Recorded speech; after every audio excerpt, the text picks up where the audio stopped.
Hello, my YouTube friends. OBS has a way to do just about anything that you could possibly want to do on a live stream. There are so many times that I get questions in my email asking me, how do I do something? And I love these emails because it makes me try to figure out how I would do it. To me, that's what makes OBS and doing this fun. Figuring out how to create that look or effect that you really want. And usually this makes it easy for me to find content to do as well. So that's good. And the best part is there's usually multiple ways to do just about anything. I just show you the way I figured it out. A lot of times these questions prompt a visit to the OBS plugins page to see if there's a tool that's already created to do what I want to do. Today, I want to tell you about the 3 plugins that are so versatile that they can help you create just about anything that you want to do on your live stream. So you know what? Let's get to it!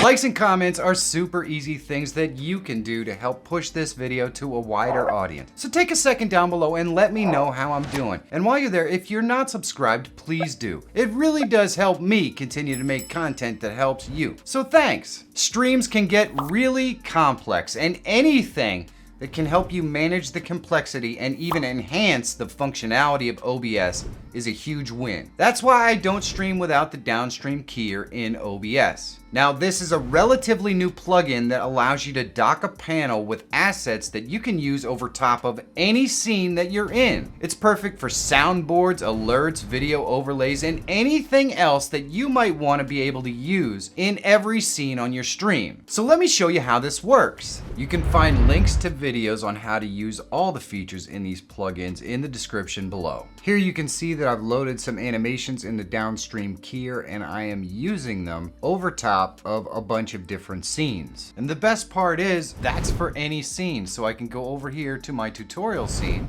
and needless to say, I don't have a tutorial going on right now, but if I click any of these, well, it's just gonna play right over top of the entire scene. It's awesome. I just quickly added the rest, and it's awesome because I can just click on any one of them and it will appear on any screen that I'm on, and then I can just click the pause and make it go away. So let me show you how you could do this with lower thirds that you can create right here in OBS. Or when we actually click it, it slides in. Really, really awesome. So the best part is that's gonna stay there even when we switch scenes. See, we can switch scenes. The only thing that moves it is this. So we can have regular transitions on all of our scenes as well. Let's use our regular transition on our main scene, and you can see that the regular transition goes, but our lower third will actually stay there until we click the pause and remove it. So you can have lower thirds for guests or whoever you want. You can place them wherever you want. You can add any transition you want, and you don't have to create them in every scene. You can just create a tab up here in the downstream keyer and add them and remove them anytime you want. This is just awesome for little slides or things that you want to add to any scene. It can be a video, it can be text, it can be just an image. Whatever you want. For any good live stream, you need to set up your audio so it sounds awesome, of course, but you also need to hear the things you need to hear, and your audience needs to be sure that they hear the stuff that they're supposed to hear as well. It really wasn't that long ago that you had to use really complicated tools to separate out audio sources to use them in OBS. In fact, for the Mac, it wasn't really possible until very recently. But now for the PC, there's the Win Audio plugin, and I couldn't possibly stream without it. I use this to have scenes where I hear my producer but the audience can't, so he can keep me up to date on things going on in the chat that I might need to see. And then I have scenes where you can hear my producer and my guest as part of the stream. I have scenes with music or sound effects for the audience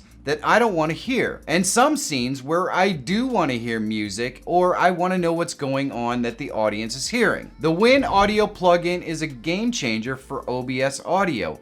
So let me show you how it works.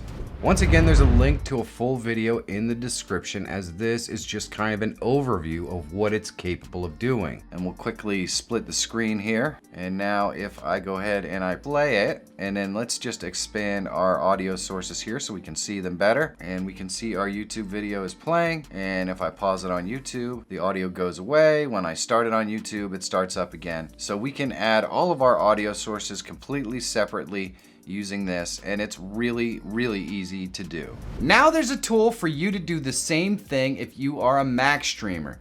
You can check out the link in the description below if you want to see. The last plugin is a game changer for visual effects. I use it to create animated masks, use a virtual green screen, and even face tracking on my live streams. And that plugin is StreamFX. Let me show you how it works. Again, there are links to all these videos in the description. The first cool thing you can do with StreamFX is a virtual green screen that is really good. We're gonna click the plus, and we're going to go to this virtual green screen right here. And luckily, there isn't really a whole heck of a lot to set up. You can do performance or quality. Quality should be just fine.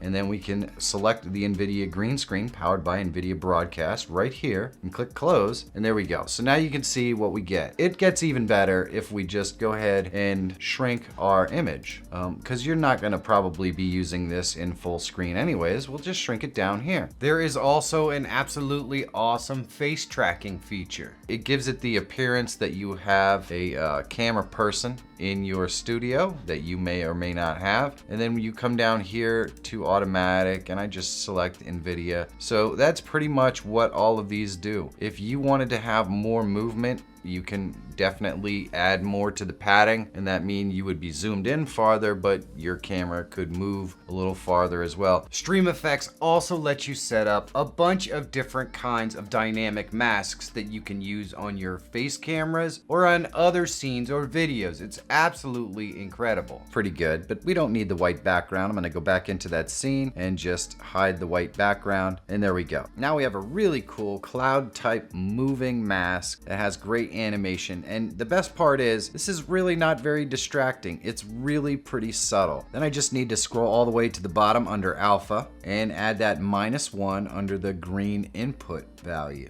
and there we go. And now we have our mask.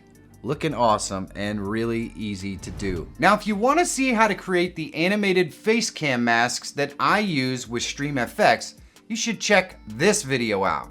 Big thanks to the sponsors that support this channel. You can find their links in the description below under sponsors. I couldn't possibly do this without them or you. So thanks. And if you're always looking for tools, tips, and tricks to help make you a better live streamer or YouTuber, subscribe to the channel. My name is Michael Feyrer Jr. Thank you so much for watching. Have a great day, and I'll see you in the next one.